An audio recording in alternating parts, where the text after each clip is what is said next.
اہل بیت اطہار کی صرف کربلا میں قربانی نہ تھی.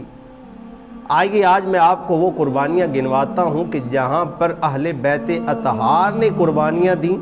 اور اسلام کو فروغ ملا، اسلام کو تقویت ملی. پہلے نمبر پر جب کریم آقا صلی اللہ علیہ وآلہ وسلم کا ظاہری وصال مبارک ہوا تو وہاں پر جو خلافت کا سلسلہ تھا اس میں یہ معاملات آنے لگے کہ سیدنا ابوبکر صدیق رضی اللہ تعالیٰ عنہ کے مقابلے میں سیدنا علی المرتضی شیر خدا رضی اللہ تعالیٰ عنہ کو لوگوں نے کہا، صحابہ نے کہا کہ آپ ان کے مقابلے میں آئے کہ آپ کے گھر میں حضور کی صاحبزادی ہیں، آپ سے زیادہ اور کون ہو سکتا ہے، آپ حضور کے رشتہ دار بھی ہیں، تو اس لیے آپ اس چیز کا دعویٰ کیجئے. تو سیدنا علی المرتضی کے پاس سیدنا عباس جو حضور کے چچا تھے اور حضرت علی المرتضی کے بھی چچا تھے، تو انہوں نے غصے کا بھی اظہار فرمایا کہ آپ کیوں نہیں آگے آتے. اور حضرت ابو سفیان نے تو یہ کہا تھا، آپ نے فرمایا تھا کہ علی آپ اس چیز کا دعویٰ کریں تو اس مدینے کی گلیوں میں جنگجوؤں کو بھر دینا میرا کام ہے. تو سیدنا علی المرتضی شیر خدا رضی اللہ تعالیٰ عنہ کا یہ فرمان مبارک تھا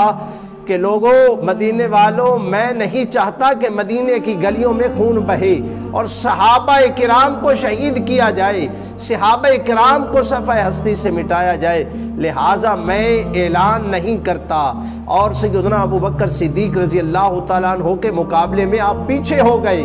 اور سیدنا ابوبکر صدیق رضی اللہ تعالیٰ عنہ کا دور خلافت شروع ہوا. یہ پہلا موقع تھا کہ جہاں پر سیدنا علی المرتضی شیر خدا رضی اللہ تعالیٰ عنہ نے قربانی دی، اور قربانی دینے کے بعد اس طرح سے اسلام کو تقویت حاصل ہوئی اور اسلام میں جو معاملات تھے، جو خون ریزی ہونی تھی، اس سے محفوظ فرمایا. اور دوسرا جو موقع تھا وہ تھا سیدنا علی المرتضی شیر خدا رضی اللہ تعالیٰ عنہ کا جب شہادت کا سلسلہ تھا، شہادت کا جب وقت تھا، جب آپ کو شہید کر دیا گیا، تو اس وقت یہ دو گروہ آپس میں آ گئے. تو کچھ ایسے بھی لوگ تھے کہ جو سیدنا علی المرتضی کے جو محبان تھے، محب علی جو تھے، ان کو چن چن کر جو ہیں وہ مارنے لگے، قتل کرنے لگے، اور لوگوں سے کہتے کہ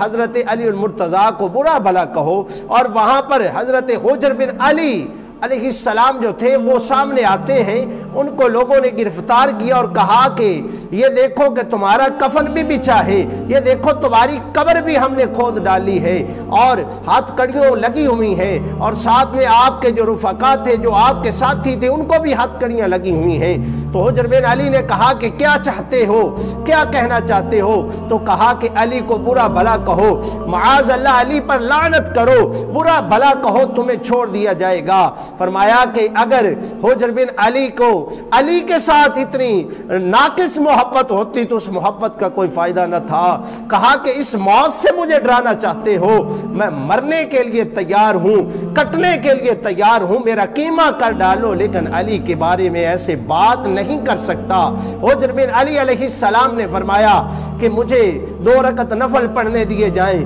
آپ نے جلدی سے نفل پڑھے اور فرمایا کہ آج تک میں نے نماز اتنی جلدی نہیں پڑھی جتنی آج میں نے جلدی پڑھی ہے، اور اس کی وجہ یہ ہے کہ تم کہیں یہ نہ سوچ بیٹھو کہ حجر جو ہے وہ 4 منٹ کے لیے اپنی موت کو مؤخر کرنا چاہتا ہے. اور حجر بن علی علیہ السلام کو وہاں پر شہید کر دیا گیا، اور آپ کے جو رفقا تھے ان کو بھی شہید کر دیا گیا. لیکن ذرا غور کریں کہ آپ کو جب شہید کر دیا گیا، وہاں پر آپ کو شہید کیا گیا کہ جس زمین کو آپ نے فتح کیا تھا، اور جب آپ کو وہاں پر دفنا دیا گیا، وہاں پر آپ کا مزار بن گیا، تو 1500 سال کے بعد خوارج نے آپ کے مزار کو جب